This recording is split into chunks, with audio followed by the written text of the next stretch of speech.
আমাৰ মন্ত্ৰীসকলৰ আবাসৰ সন্মুখতে GMDয়ে GMCয়ে 6 তলীয়া 7 তলীয়া বিল্ডিং বনাব পাৰমিশন দিছে, কিন্তু বাহিনী নদীৰ ওপৰত কেনেকৈ গাড়ীখন পাৰ হৈ যাব আৰু গাড়ীখন পাৰ নহওঁতে কেনেকৈ অভাৰব্ৰিজৰ তলত ট্ৰেফিক জামৰ সৃষ্টি নহ'ব, তাৰ কাৰণে প্ৰশ্ন সুধিলে তেখেতসকলে উত্তৰ দিব নোৱাৰে। আমাৰ ছুপাৰ মাৰ্কেটৰ ফ্লাইঅভাৰৰ বাওঁফালে ডাঙৰ বিল্ডিং এটা বনাব পাৰমিশন দিছে। বিল্ডিংটোলৈকে যোৱা ৰাস্তা হৈছে বাহিনী নদীৰ ড্ৰেইনটো, বা আমি তাক নদী বুলি ক'ব পৰা এতিয়া অৱস্থাত নাই। নদীৰ মাজলৈকে আহি মানুহে ঘৰ বনাইছে আৰু সকলোৰে হাতত অৰিজিনেল বিল্ডিং পাৰমিশন আছে। ঘৰকেইটা যদি ভাঙিব যাওঁ সকলোৰে লগত অৰিজিনেল বিল্ডিং পাৰমিশন আছে। ড্ৰেইন বনাওঁ, পানী যিফালে যাব লাগে তাতকৈ ওলোটা ফালে আহে।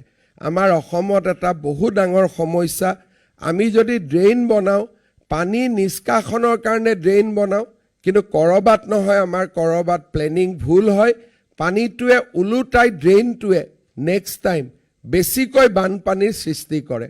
অৰ্থাৎ আমি গ্ৰেডেশ্যন বা গ্ৰেডিংবিলাক আমি মিলোৱাত আমি অক্ষম হওঁ।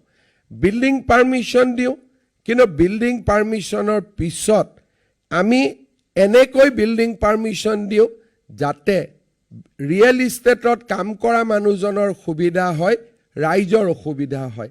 বিল্ডিং বাইলখনক কেনেকৈ ইণ্টাৰপ্ৰেট কৰি আমি ৰিয়েল ইষ্টেটত কাম কৰা মানুহজনক সুবিধা দিব পাৰোঁ তাক লৈ আমি বেছি চিন্তা কৰোঁ, আৰু ৰাইজক কেনেকৈ সুবিধা দিব পাৰোঁ তাক লৈ আমি কম চিন্তা কৰোঁ।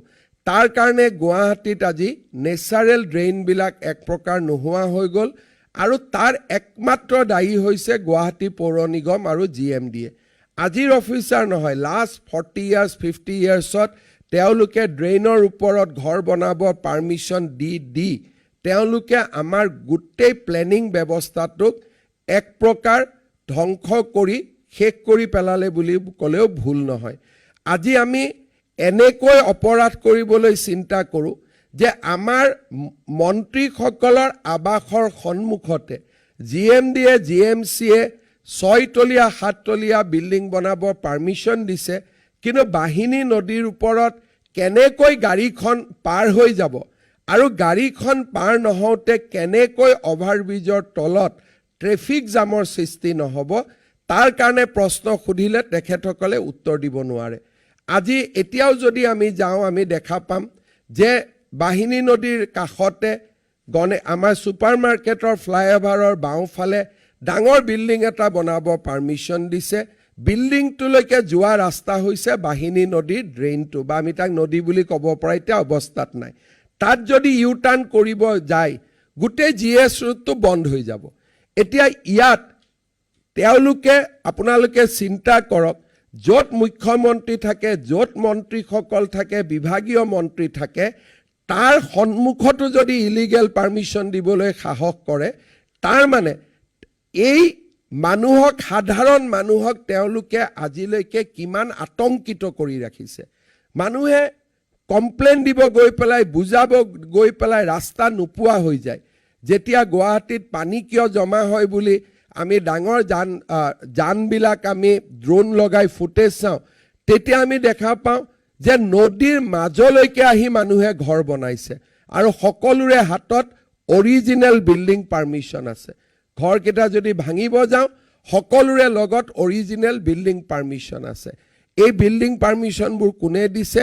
আমাৰ অফিচাৰসকলে দিছে। কেনেকৈ দিছে? আইনখনক নিজৰ মতে ইণ্টাৰপ্ৰেট কৰি দিছে। মই বিচাৰোঁ যে আইন আৰু বিল্ডিং বাইলছ জনসাধাৰণৰ স্বাৰ্থত ইণ্টাৰপ্ৰেট হ'ব লাগে। যোনে জনসাধাৰণক ক্ষতি কৰে তেনেকৈ ইণ্টাৰপ্ৰেট কৰিব নালাগে। আৰু সেইকাৰণে যিহেতু আমি ডিব্ৰুগড়, শিলচৰ, গুৱাহাটী, নগাঁও সৰু টাউন এখনৰ এৰিয়াত আমি কাম কৰিম, আমি যেতিয়া বেয়া কাম কৰিম তাক ঘৰে ঘৰে আলোচনা হয়। আমাৰ অফিচাৰসকলে বা বিষয়া কৰ্মচাৰীসকলে ভাবে যে মই যিটো কাম কৰি আছোঁ সেইটো কোনেও দেখা নাপায়, কিন্তু আচলতে আমাৰ বিষয়ে যে মানুহে ঘৰত গৈ, নিজৰ ঘৰত গৈ, ভিতৰত গৈ ল'ৰা ছোৱালীৰ সন্মুখত আলোচনা কৰে যে আজি অমুক অফিচাৰক 200 টকা এটা দি থৈ আহিলোঁ, 500 টকা এটা দি থৈ আহিলোঁ, অমুক মন্ত্ৰীক 1000 টকা দি থৈ আহিলোঁ, ঘৰত আলোচনা কৰে, ল'ৰা ছোৱালীয়ে শুনে, আৰু সেই ল'ৰা ছোৱালীয়ে যিখন কলেজত কাম কৰে সেই অফিচাৰজনৰ ল'ৰা ছোৱালীও তাতেই কাম কৰে। গতিকে আপোনালোকে চিন্তা কৰক যে আমাৰ সন্তানসকলৰ পিছফালে মানুহে কেনেকৈ কথা পাতে, অমুকৰ দেউতাকে অমুক কৰিলে, তমুকৰ দেউতাকে অমুক কৰিলে। তাৰমানে মই এইটোকে ক'ব খুজিছোঁ যে সৰু সমাজত আমি বাস কৰোঁ, আমাৰ সকলোৰে কথা সকলোৱে দেখা পাই থাকে, আমি কাকো নিজৰ পৰা আঁতৰত ৰাখিব নোৱাৰোঁ। আমি যেনেকৈ ভগৱানৰ ঘৰত গৈ পেলাই আমি লুকাব নোৱাৰোঁ, কাৰণ তেওঁ সকলো দেখা পাই থাকে। আমি ভাল কাম কৰোঁ, বেয়া কাম কৰোঁ, ভগৱানৰ চকুত ধৰাত পৰে। তেনেকৈ আমি ভাল কাম কৰোঁ, বেয়া কাম কৰোঁ, মানুহৰ চকুত ধৰাত পৰে।